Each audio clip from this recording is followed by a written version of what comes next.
So, welcome to Jumbo IS and welcome to our lecture series called Daily MCQ Practice. In this lecture series, we cover a particular day's current affairs through a set of 4 to 5 MCQs.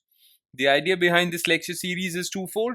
We want you to revise your current affairs, and what better way to revise your current affairs than by getting the much needed MCQ practice? Because this would come in really handy for your prelims examination. So make sure that you make this lecture series a part of your daily routine. All right, let's begin today's discussion with question number 1. Consider the following statements regarding corporate social responsibility. It is mandatory for all companies registered under Companies Act 2013 to contribute 2% of their annual profits towards CSR activities. In case of non-compliance, twice the amount required to be transferred by the company to the fund or the unspent CSR account.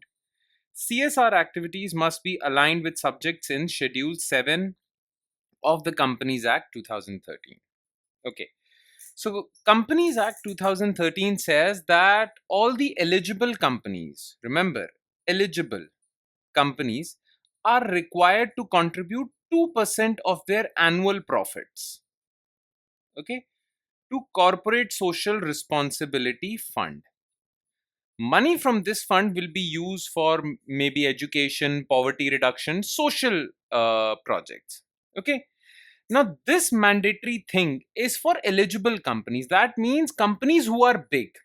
So maybe they have 5 crore profits, 500 crore turnover, more than 500 crore turnover.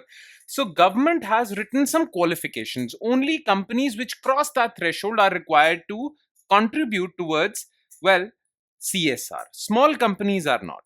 So it is mandatory for all companies. The all word over here is problematic. Okay. So this is false.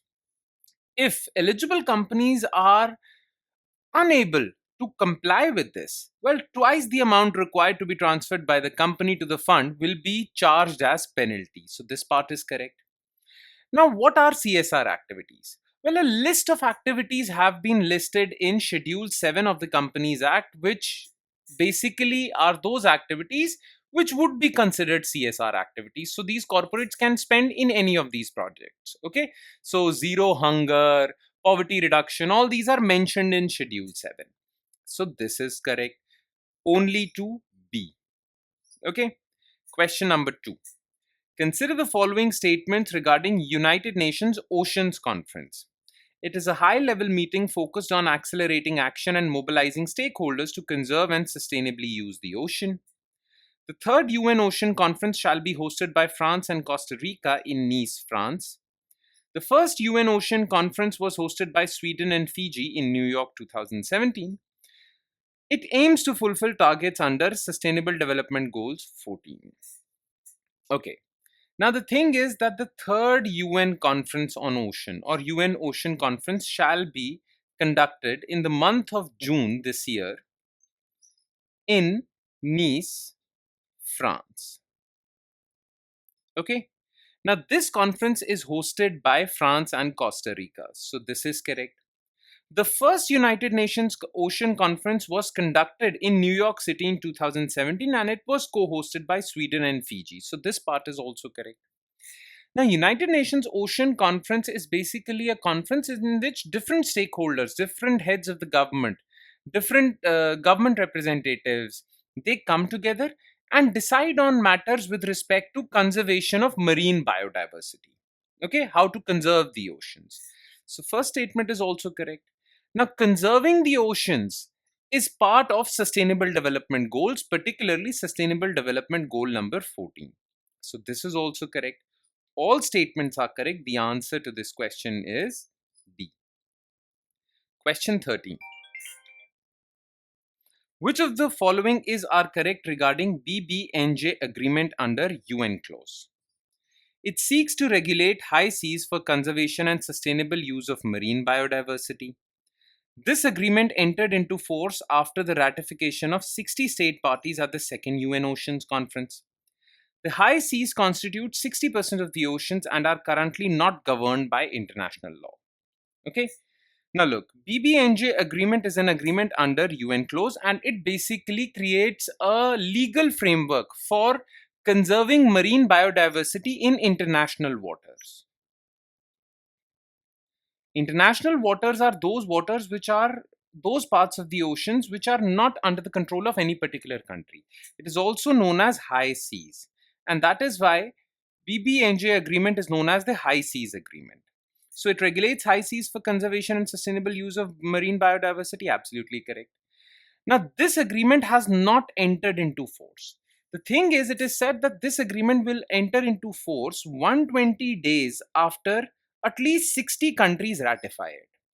So 60 countries have not ratified it. So it has not entered into force. So this part is false. Now, high seas constitute 60% of the oceans and are currently not governed by international law. This part is correct. And that is the reason why BBNJ agreement was enforced or opened for signature. Clear? So 1 and 3 are correct. The answer is C. Question number 4. Consider the following statements regarding monsoon forecasting in India. It began in 1877 with the attempts of British meteorologist Henry Franz Blanford. Okay. Henry Franz Blanford is credited with first identifying the link between El Nino and the Indian monsoon. Model for monsoon prediction developed by Sir Gilbert Walker, who took over IMD in 1904, was followed until 1987. Okay. So the first head of Indian Meteorological Department was Henry Francis Blanford, and he started predicting monsoons in 1877. This part is correct. Then, in 1904, Sir Gilbert Walker became the head of IMD, and he basically gave a model called Walker model. This Walker model was basically the model for predicting monsoons in India. And this was the first model which basically identified the link between El Nino and Indian monsoons. Before that, no one knew that El Nino affects Indian monsoons. It was Sir Gilbert Walker's Walker model that identified the link. So it's not Henry Francis Blanford, it's Sir Gilbert Walker. Now, model for monsoon prediction developed by Sir Gilbert Walker, who took over IMD in 1904, was followed in India till 1987. Yes, that is true. After that, India created its own models, but till 1987, we followed Walker model. Okay, so 1 and 3 are correct. The answer is C. And last, consider the following statements regarding elections in India. Unopposed candidate in an electoral constituency is declared victorious without the election process under Section 53, Clause 2 of Representation of People's Act. The option of none of the above is a fundamental right of the voter as per Supreme Court. No candidate has been declared victorious unopposed in Lok Sabha elections so far. So, if only one person is contesting from one constituency and there is no one opposing him, okay, then he shall be declared victorious without any election process. This is as per Section 53 of Representation of People's Act. That is known as unopposed victory. So this part is correct. Now, if there is an election, then on your EVM machines, list of candidates is mentioned, okay, and in that list, there is also a category called Nota, none of the above. Eligible voters can press this Nota button also. Now, this was secured as a fundamental right of freedom of speech and expression as per Supreme Court's 2013 judgment. So, this is correct. Now, so far, from 1951 onwards till 2024, total 26 candidates have been declared victorious unopposed. So no candidate is not the answer, 26 is the answer. The latest one was in 2024. A candidate from Surat won the election because he was not opposed by anyone. So this is false. 1 and 2 only. The answer is A. And with that, we conclude today's session. Thank you so much for watching, everyone. And I'm sure it has added value to your preparation. But like I say this every time, it will add more value if you revise this lecture as well. Because revision helps in consolidating these current affairs in your memory. Otherwise, you will quickly forget them, okay? These current affairs, these MCQs. So please do not forget to revise. And on that note, I'll be signing off with the promise of seeing you again with another set of MCQs. Thank you, everyone.